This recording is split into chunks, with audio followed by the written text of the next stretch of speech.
World War II was filled with iconic weapons we all recognize, but behind the front lines, military engineers were experimenting with devices so strange, so impractical, and in some cases, so downright terrifying. And trust me, the final weapon on this list is so bizarre, so out of left field, the world is truly not ready to hear what it was. The first on our list are the Fugo balloon bombs, Japan's bizarre attempt to weaponize the wind. In late 1944, with the war turning against them, Japanese planners hatched one of the strangest projects of the entire conflict, launching hydrogen balloons across the Pacific Ocean, each carrying incendiary or high-explosive bombs. The plan was as desperate as it was innovative. Japan realized it couldn't reach mainland America with conventional bombers, but the jet stream, a powerful river of air high above the atmosphere, could carry balloons thousands of miles in just a few days. If everything went perfectly, they would drift silently into American forests, farms, or even cities, where their bombs might spark massive wildfires and chaos. Nearly 9,300 balloons were released between November 1944 and April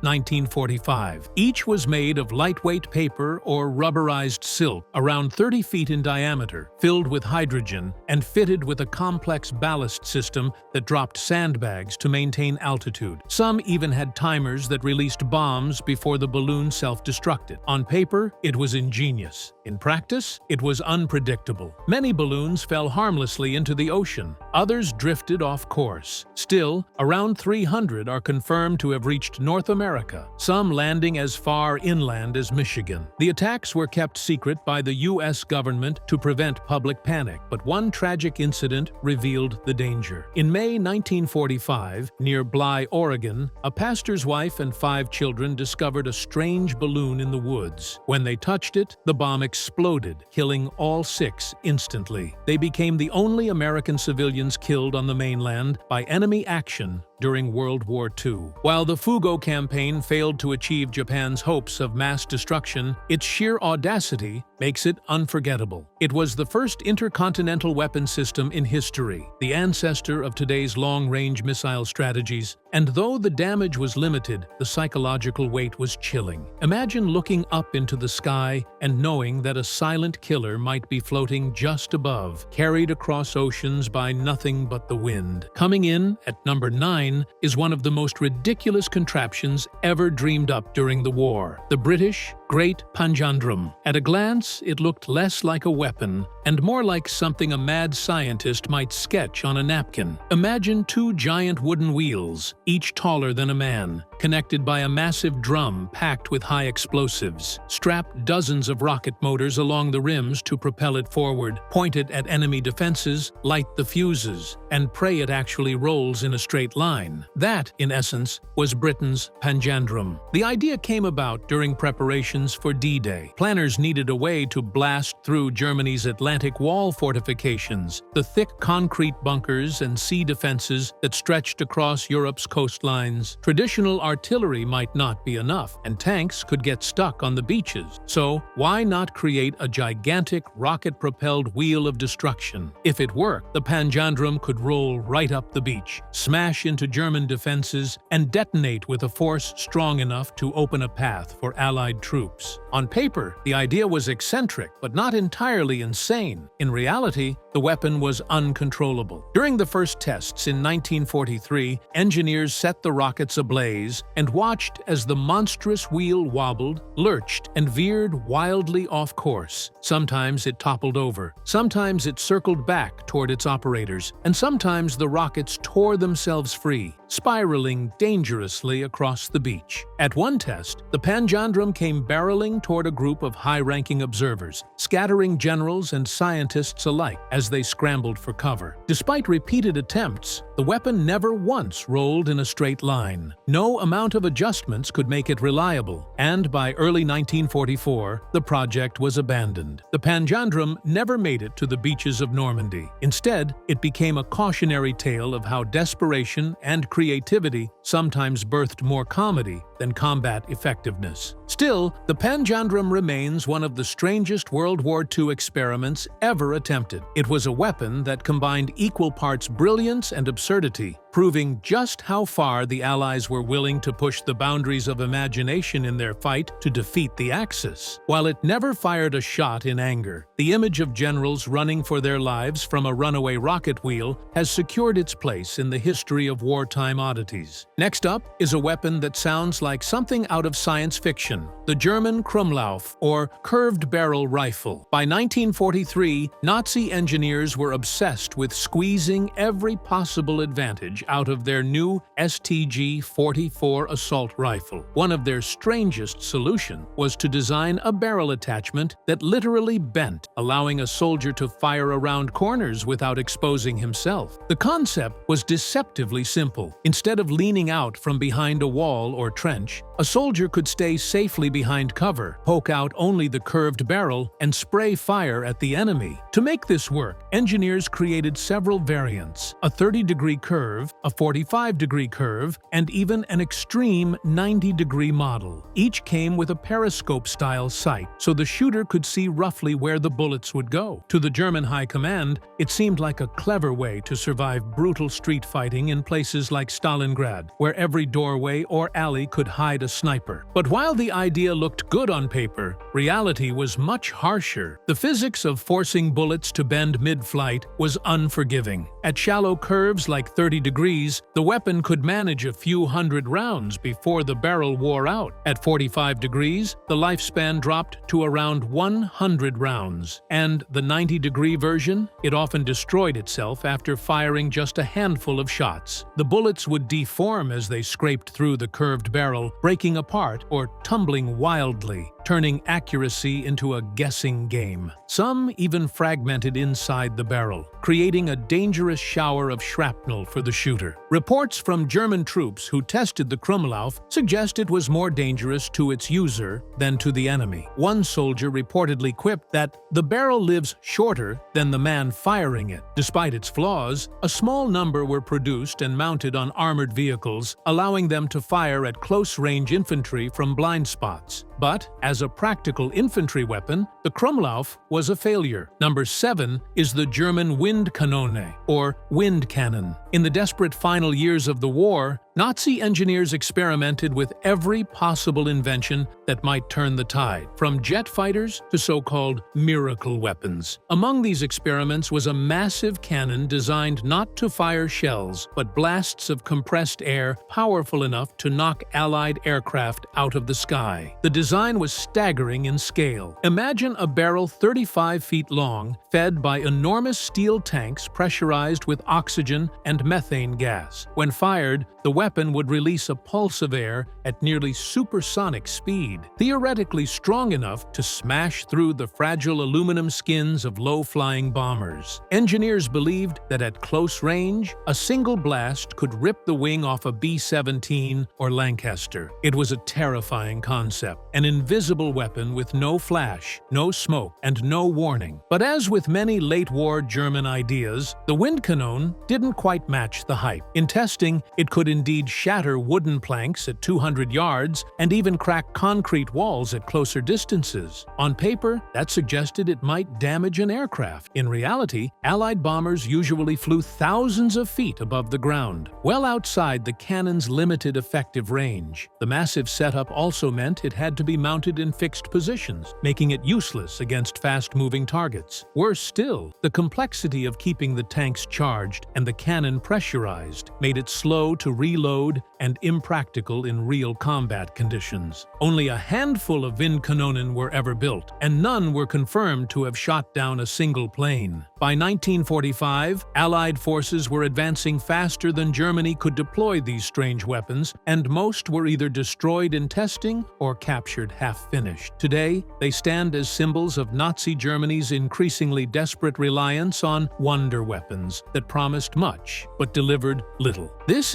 weapon is so bizarre it almost sounds like a dark joke: the British explosive rat. At first glance, it's exactly what it sounds like: a dead rat stuffed with explosive. But behind behind the strange image is a surprisingly clever sabotage weapon dreamed up by Britain's Special Operations Executive, the shadowy group responsible for unconventional warfare. The concept was simple. Industrial plants and factories across Nazi-occupied Europe were powered by massive boilers that required constant feeding with coal. British intelligence realized that if German workers discovered a dead rat lying in the coal pile, they would likely scoop it up and toss it straight into the boiler to dispose of it. Only this wasn't an ordinary rat. It had been carefully gutted, filled with plastic explosives, and sewn back up to look natural. The moment it hit the roaring fire, it would detonate, potentially causing catastrophic damage to the boiler, halting production, and spreading chaos in the factory. It was a devilishly clever idea. A single rat could cripple an entire industrial plant without the need for a bombing raid or commando assault. And because the weapon was disguised as something workers saw every day, there was little chance of suspicion. Hundreds of explosive rats were prepared and shipped toward Europe in late 1941. But the plan never went as smoothly as hoped. A shipment of the weaponized rodents was intercepted by the Germans before they could be deployed. At first, Nazi engineers were baffled by what they found. Then, the realization dawned: the British had turned something as ordinary as a rat into a sabotage device. The discovery alarmed the Germans so much that they issued warnings to all military and industrial units. Entire sweeps of factories were carried out to search for suspicious rodents, and security was tightened. Ironically, the rats never destroyed a single factory, but they succeeded in diverting German manpower and sowing paranoia across occupied Europe. Number 5 is a weapon that looks almost like something from a war movie prop department: the German Hafthohlladung, a handheld magnetic anti-tank mine. Unlike most weapons designed to be fired from a distance, this one forced soldiers to get dangerously close to their target. Imagine creeping up to a tank under fire, carrying an explosive charge the size of a cooking pot, and slapping it directly onto the enemy's armor. That was the grim reality of the Hafthohlladung. The device itself was fairly simple. It was a shaped charge explosive fitted with 3 powerful magnets on its base. When a soldier placed it against an enemy tank, the magnets held it firmly in place, even on sloped armor. Once armed, the warhead would detonate after a short delay, focusing all of its explosive energy into a concentrated jet capable of punching through several inches of steel. Against early war Allied tanks, it was devastating. Even heavily armored vehicles like the Soviet T-34 or American Sherman were vulnerable if the mine was placed correctly. But the weapon's effectiveness came at a horrifying cost. To use it, the soldier had to physically run up to the tank, often while it was moving, and stick the mine to its hull. In practice, that meant crawling through mud, dodging machine gun fire, and hoping the crew didn't spot you before you got close enough. Many who attempted it never made it back. Survivors later admitted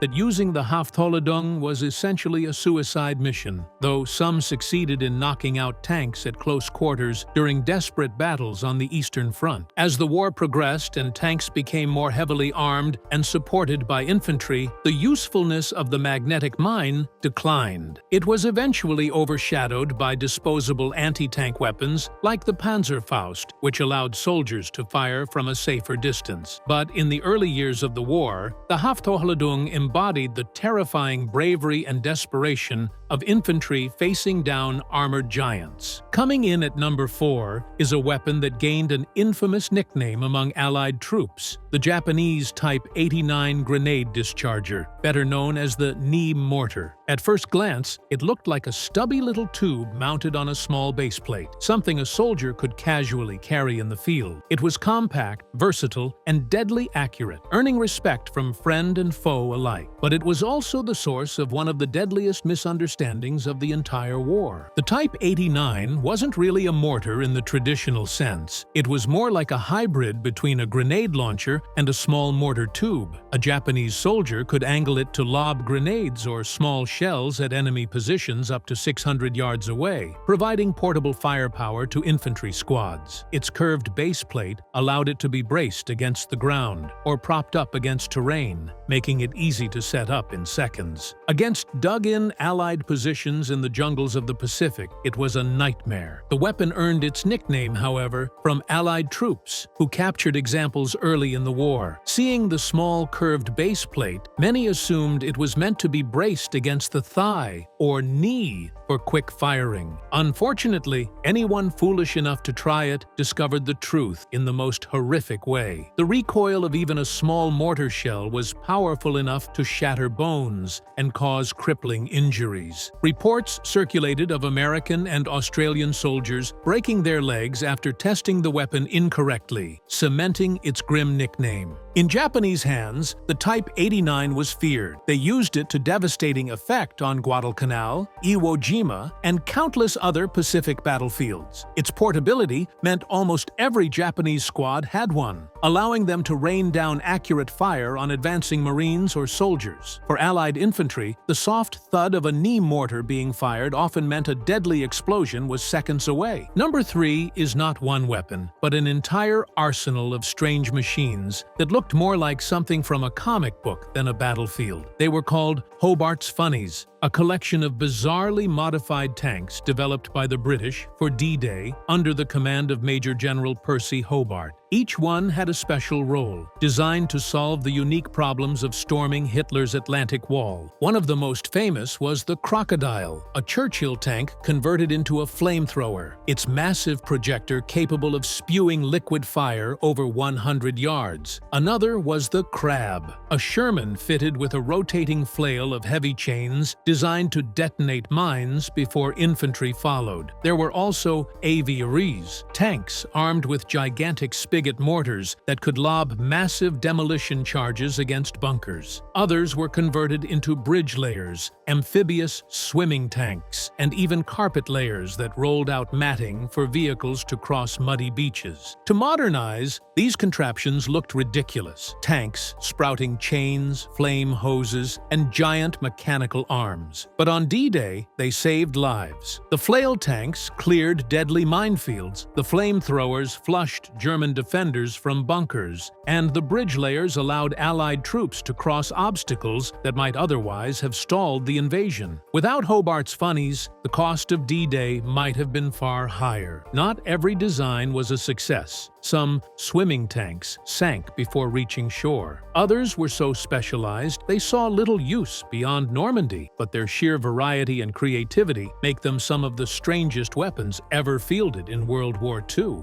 Unlike the German Windkanone or the British Panjandrum, Hobart's Funnies weren't just experimental oddities. They were strange, yes, but also brutally effective. They stand as proof that in war, the weirdest ideas can sometimes be the most practical. While many World War II wonder weapons failed, Hobart's Funnies earned their place in history by doing exactly what they were meant to do: help win the war. Number 2 is one of the most intimidating and bizarre armored vehicles ever built, the German Sturmtiger. Imagine a Tiger tank, already one of the most feared machines of the war, but instead of its main gun, it carries a naval rocket launcher capable of firing 380mm shells. Each round was the size of a person, weighing nearly 800 pounds, and packed with enough explosive to level an entire building in a single shot. The Sturmtiger was designed for urban combat, where German forces needed to root out fortified positions and destroy bunkers. Its weapon, officially a rocket-assisted mortar, could blast through concrete walls several feet thick. When it fired, the noise and shock wave were so intense that nearby windows shattered for blocks. To soldiers unlucky enough to be on the receiving end, it must have felt like the wrath of the gods. But for all its terrifying firepower, the Sturmtiger was wildly impractical. It was enormous and heavy, weighing over 65 tons, and had limited ammunition capacity, only 14 shells. Loading each round required a crane, which the vehicle carried with it. Its slow speed and bulky frame